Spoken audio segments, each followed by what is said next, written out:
Hello guys, welcome back to my YouTube channel Mahiraj IT infotech. हुनर है तो कदर है। आज का हमारा टॉपिक है स्मार्ट अकाउंटिंग टैली। टैली क्या होता है? आधुनिक युग में व्यापार के आकार में वृद्धि के साथ साथ व्यापार की जटिलताओं में भी वृद्धि हुई है। व्यापार का संबंध अनेक ग्राहकों, आपूर्तिकर्ताओं तथा कर्मचारियों में से रहता है।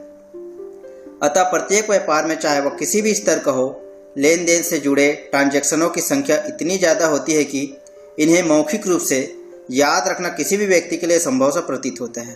इस समस्या से बचने के लिए लोग प्रतिदिन के लेन देनों का या सौदा का डेट वाइज क्रमानुसार हम टैली ERP9 सॉफ्टवेयर के सहायता से लिखते हैं।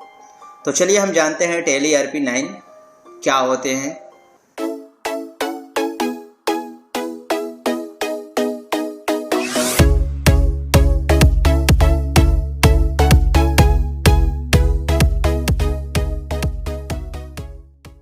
चलिए जानते हैं कि टैली ERP9 के क्या विशेषता है।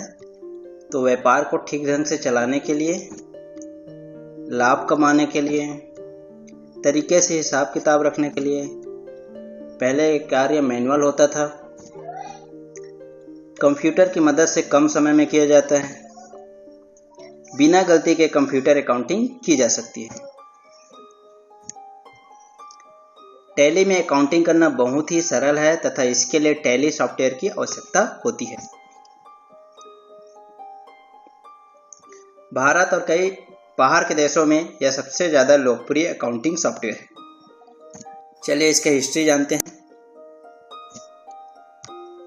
तो सन 1996 में भारत श्याम सुंदर गोयनका द्वारा बनाया गया था। किसने बनाया था? भारत श्याम सुंदर गोयनका। यह क्वेश्चन पूछा जाता है, याद रखना। 23 साल की उम्र में बनाया गया था, जो कि गणित ग्रेजुएट थे।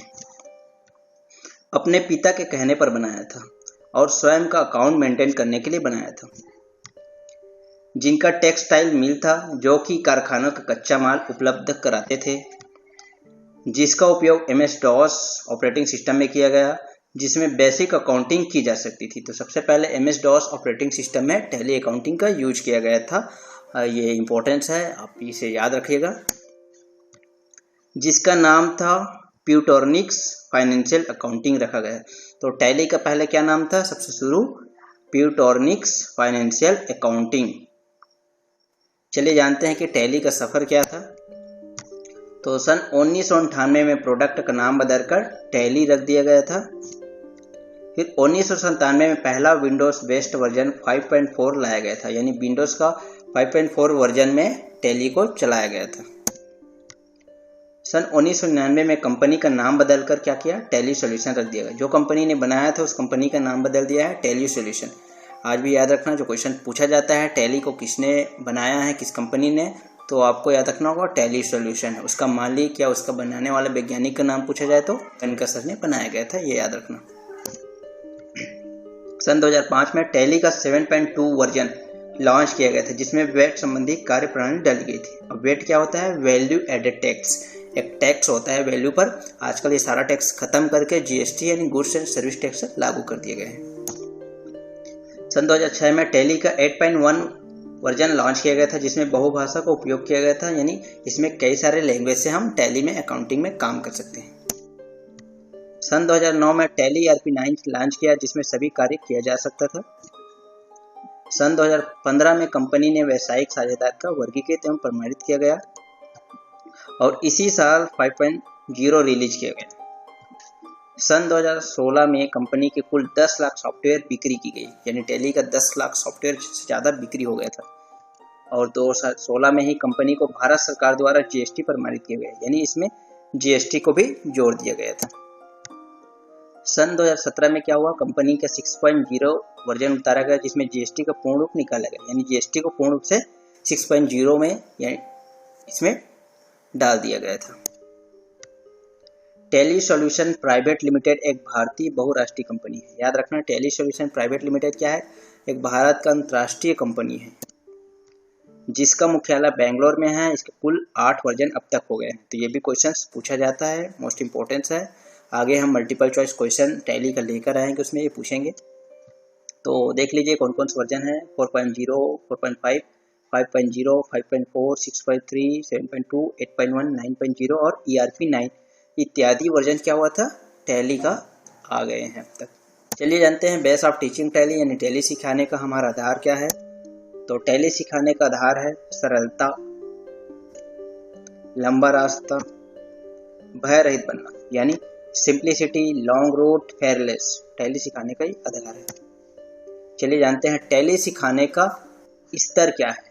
अब ये आपका जो टैली है उसके सिखाने के स्तर क्या है, कितने लेवल्स होते हैं। तो सबसे पहले होते हैं हमारा बेसिक लेवल। बेसिक लेवल में आपको इंट्रोडक्शन सिखाया जाएगा, अकाउंटिंग सॉफ्टवेयर कैसे यूज करते हैं बताया जाएगा, बेसिक टर्मिनोलॉजी बताया जाएगा, टैली सॉफ्टवेयर कैसे वर्क करता है ये बताया जाएगा। इंटरमीडिएट लेवल में क्या होगा आपका, इसमें all accounting work, regular business maintain कैसे करते हैं ये सिखाया जाएगा। एडवांस लेवल में मैनेजरियल लेवल फॉर मैनेजमेंट के लिए सिखाया जाएगा, वर्क रिपोर्ट क्रिएट करना, वर्कर्स मेंटेन करना इत्यादि सिखाया जाएगा। तो इस तरह से बेसिक, इंटरमीडिएट और एडवांस 3 लेवल टैली में सिखाए जाते हैं। चले जाते हैं लेखांकन की परिभाषिक शब्दावली यानी टर्मिनोलॉजी ऑफ अकाउंटिंग।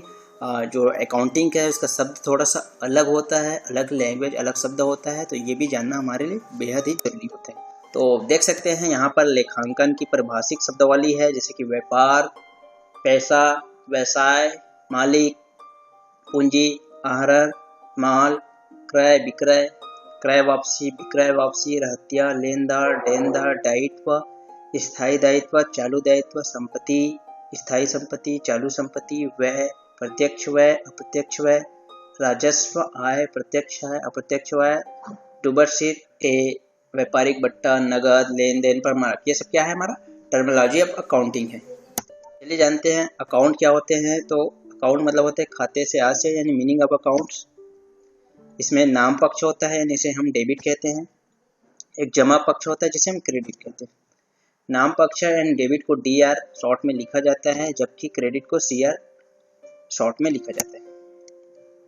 चलिए जानते हैं खाते का वर्गीकरण यानी क्लासिफिकेशन ऑफ अकाउंट। अकाउंट कितने प्रकार के होते हैं तो ये देख सकते हैं। पहला होता है व्यक्तिगत खाते यानी पर्सनल अकाउंट। चलिए जानते हैं पर्सनल व्यक्तिगत खाते में क्या क्या आता है, जैसे Ram account, ABC limited account, capital account, drawing account, bank account. Ram किसी व्यक्ति का नाम है, मेरा, आपका किसी का नाम हो सकता है। ABC लिमिटेड एक कंपनी का नाम है, जबकि कैपिटल यानी पूंजी अकाउंट होता है, ड्राइंग यानी आहरण जो हम खुद के खर्चे के लिए निकालते हैं, और बैंक अकाउंट यानी कोई भी बैंक हो सकते हैं। तो ये सारा चीज़ें व्यक्तिगत खाते के अंतर्गत आएगा। जब भी आपको लेखांकन प्रविधि का आपको एंट्री करना होगा तब आपको ये याद रखना होगा कि कौन सा किस खाता में आता है। चलिए हम जानते हैं इसमें दूसरे प्रकार के खाता, वास्तविक खाते।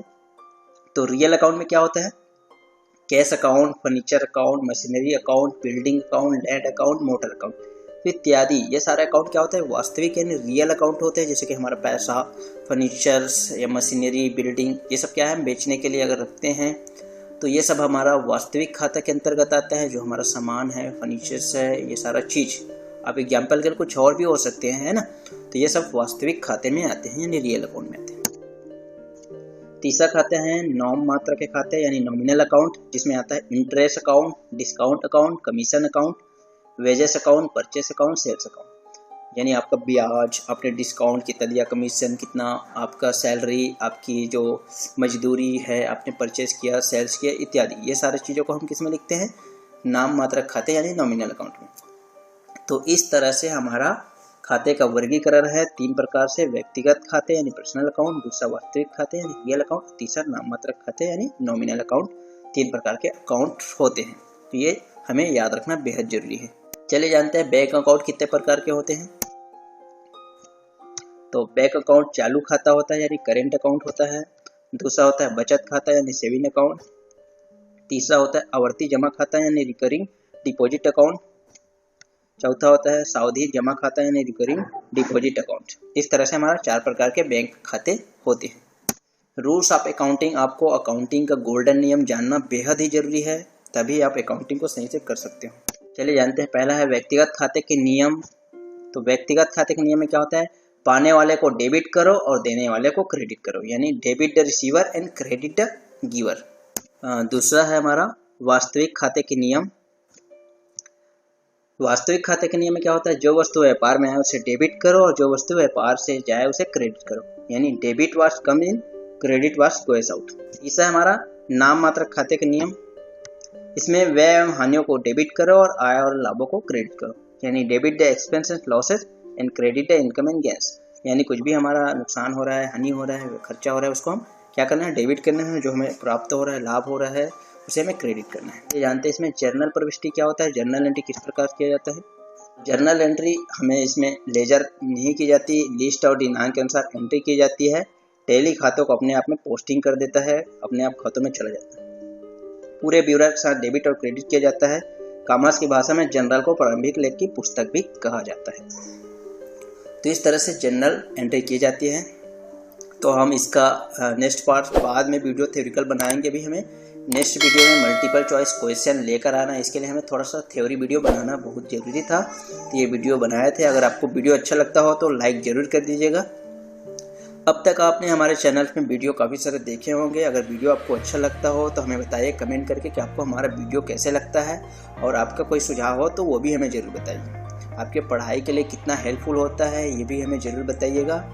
और आप अब तक चैनल को सब्सक्राइब नहीं किया हो तो चैनल को सब्सक्राइब जरूर कर दीजिएगा और बेल आइकन को क्लिक जरूर कर दीजिएगा, एवं अन्य अपने साथियों को भी ये वीडियो लिंक सेंड जरूर कर दीजिए ताकि उसको भी हेल्प हो सके। चलिए हम मिलते हैं नेक्स्ट वीडियो पर। मल्टीपल चॉइस क्वेश्चन टैली का लेकर चलते आएंगे।